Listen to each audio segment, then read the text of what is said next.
Well, guys, you see, today it's about family cars. You can store this and a lot more. Is this the most premium small van? This is the all-new Mercedes T-Class. First time ever there is a T-Class by Mercedes, so this small van concept, but really focused on passengers and the family. And you can already see here in the front, you have horizontal chrome fins, so a more passenger, more upmarket look. And you can, well, you start with halogen lamps, but you can also get these LED lamps with high beam functionality as well. So even here, already a premium look in the front. Limited yellow or green or whatever is the color. So limited is a very interesting one and, well, definitely spices up your van life. Let's continue to the side profile. 4.50 meters is the length, or 177 inches. This is the short wheelbase version. There will later on be a long wheelbase version as well, then 40 centimeters or 17 inches longer. This one here, a 5-seater.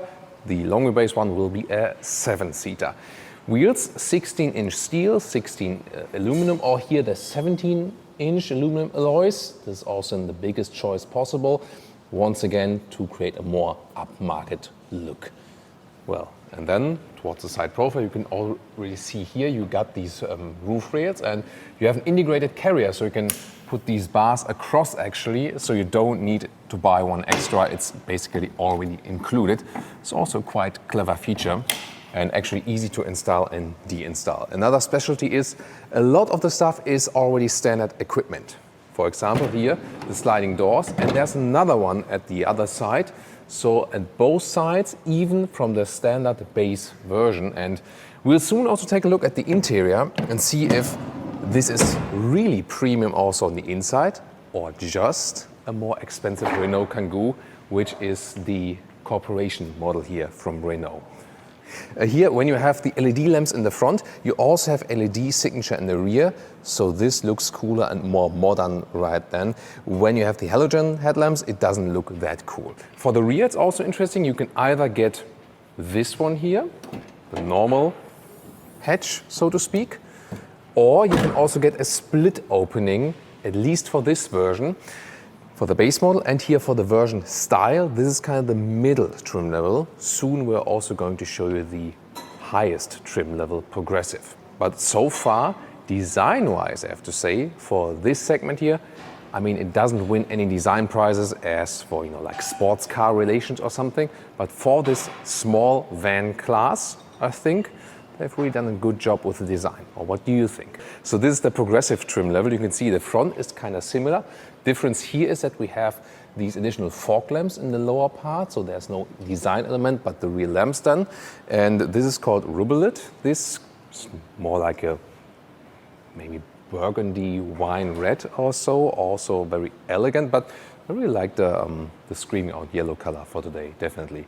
So towards the side, it's kind of similar, but to the rear, it's different because the progressive trim level, here once again, form follows function. This progressive trim level does not offer the split door, and the reason for that is you have this horizontal chrome fin for design reasons. And then they say, okay, we have this chrome fin here, and then we cannot split it. So interesting, right? So if you want a split door, you have to stick with the style trim level. But what about the interior? So the base version will start below 30,000 euros, and a higher trim level maybe add some 10,000 euros to that if you go highest trim. So what do we get for that on the interior? First of all, door closing sound. Actually quite solid. And now it gets really interesting. Here you can see the door opens 90 degrees. And you might think, yeah, why is that so important for the front? Well, on the co-driver side, on the passenger side, there's an addition ISOFIX, so you can easier get child seats in and out. And if you also think about some, maybe special retrofit for disabilities or so, then you can really easier get into the driver's seat yourself, for example, with your wheelchair. So that would also be another important use case. Here at the inside of the doors, this is interesting. You don't have to, but you can also get really matching interior colors here to the yellow. And in this case, It is matte and this is metallic, so but it still matches. That's also quite rare. Then they also use different new materials here at the inside of the doors. We know this from the Mercedes EQ models, like even EQS, EQE. This is so-called Neotex material. It has the kind of neoprene touch, so let's say a mix of microfiber and leatherette. It's also soft and plush, so this also brings this car more into this upmarket position. This one, however, is then hardpack. Here, the interior in the style trim level, you get a standard Mercedes steering wheel, and this one is still the one with real buttons. Gladly, no hashtag capacitive BS, at least not here. So you have the volume jog, for example, and then on the left side for the cruise control, you have the small screen and analog gauges. This is also standard then. And in the style trim level, you have kind of like this structured dashboard. It's hard packed, but it has this kind of structure. These turbine vents and with nice clicking sounds for on and off. And they have kind of like this, you know, that you can freely move them around. Indeed, when you then think about, yes, they share the platform with the Renault Kangoo, but what we see here from the interior and, you know, especially like seating materials and so on, this is something completely different indeed. So what about the rear bench? Here then also with the Microcut Artico mix, and here another ISOFIX, and on the other side as well. So 3 times ISOFIX then possible here in the 5-seater, and on the middle seat you could maybe have like a bolster cushion then for you know, for children which are a little bit older already. So let me check out the rear bench here. So to the seat as I would be driving as a tall person. You can see here that gets close as for the legroom, so it's rather something for the kids.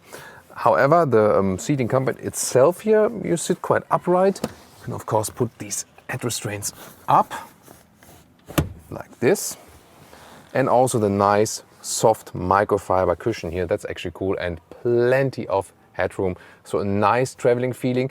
This also is actually quite high, so that the kids can actually have a view to the front. So indeed everything optimized then for the kids right here. If you want more space, there will then be that 7-seater version where we have 2 more single seats in the rear, then with even more child seat possibilities. So tall drivers will be discriminated now because I have to put the seat forward to be able to fold the bench here fully in the rear. And you can see here it moves down as well, so I have an even surface, but there you can see it gets really close, so I have to put the seat forward as well. Can I still drive here in the front as a tall driver then? That's the question. It's tough. So in this case then, yeah, I mean, it is somewhat possible. It's possible, but maybe not most comfortable seating position then. But in this case here, it would be more important that you can use the full loading area here with the folding flat option. How does that look like from the trunk? And in case of a crash, you don't want to rely on these, but you want real airbag cushions. And stand equipment also here, 7 airbags. I think that's also a very good decision. Well, and now I'm searching for some way to deactivate the passenger airbag when the child seat is installed here, but I don't have to because that is done automatically. There's a detection in the seat that the child seat is installed, and then it's deactivated automatically, so that's a handy feature. So what about opening the hatch? 520 liters up to 2,130 liters then for the 5-seater, more for the 7-seater. You have this split here, and you can remove it like this. So this is one possibility, either to remove it completely, or what would also be possible, you can basically let it slide between that rear bench, like here in this kind of rail format. So that would be possible, yeah, so like this, and then it's kind of hidden just behind the seats. So and here then the length, normal length, is 90 centimeter or 35 inches, and the width, that's actually quite substantial. This one here is almost 1 meters 20 or 46 inches. That's pretty cool. And the overall height, this will be very important, is 1 meters 10 or 43 inches. So ample of space already here in the 5-seater version. Not to forget the total length here when everything is folded flat. And this one here is 1 meters 65 or 65 inches.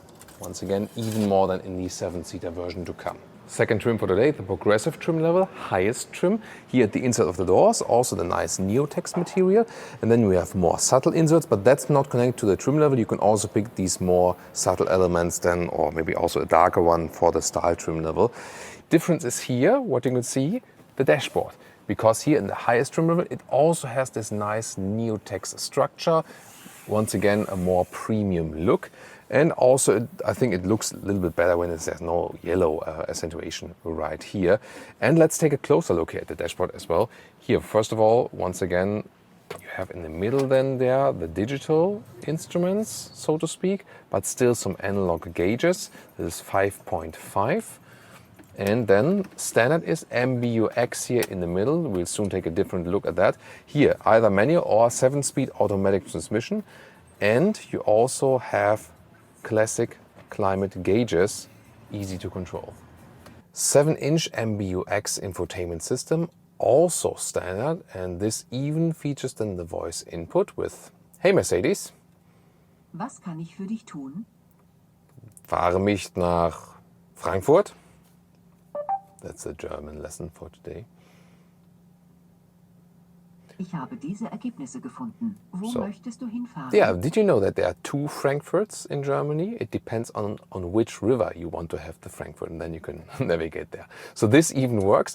And also Apple CarPlay, Android Auto connection is available for this one here. So the GPS itself, you can see here also via touch, could be more responsive. But it's good to have such kind of infotainment system in this small van. And here, still with a manual volume control, but you also have it at the steering wheel, for example. And you also have extended camera views here, for example. I mean, it's not the most fancy system, but it works and it has actually a quite good overview. And then here we have the smartphone connection, right for connection, left just for charging, USB-C, but there's also an inductive charging pad underneath. And the cup holders are not adaptive. And then there are 2 things which still say, okay, yeah, this is not really Mercedes. Well, you do have the Artico cover here for the armrest, yes, but then, yeah, and that's, we've seen a lot of details that are Mercedes in this car. This is not. And this ain't Mercedes either. Yeah. Am I being too picky here? But then again, it's the cheapest Mercedes you can buy from new. By the way, there's more storage space up here. And we also have the special children's spy mirror. So here you can see, what are you guys doing there? I can, of course, check, what is Jonas doing there? No, he's doing a great job once again with the camera work. So heads off also. Tell me in the comments. It's interesting, right? So this is the Mercedes T-Class. That means that when you put the engine version behind it, it's always then Mercedes T something. So in this case, it's the Mercedes T180. Well, let's just hope that we won't experience that there will be the Mercedes T1000. Then it's Judgment Day. Hey, does come with gas struts even. Nice. And either a 1.3-liter petrol engine or a 1.5-liter diesel, or it will also come all-electric as the EQT. If you want to keep an update with that, subscribe to our channel, hit the notification bell, then we'll also tell you more about the all-electric version soon. We do already have a review of the EQT concept, check it out right there, and of course the big competitor, the VW Caddy. Damn, I have to get these Tetris pillows here, right? This is amazing. Have you seen these? This is amazing. And of course, a good sample in here for the trunk. Well, and if you have built everything full of Tetris pillows here, and you need even more, well, there's also towing possibility is 1.5 tons. And Mercedes are switching things around, so this one here will also come all electric very soon. So everything on see right now, this will be even more interesting. So what would you use this vehicle here for? For the family, for the kids, or just for holidays maybe, for some hobbies? Tell me in the comments.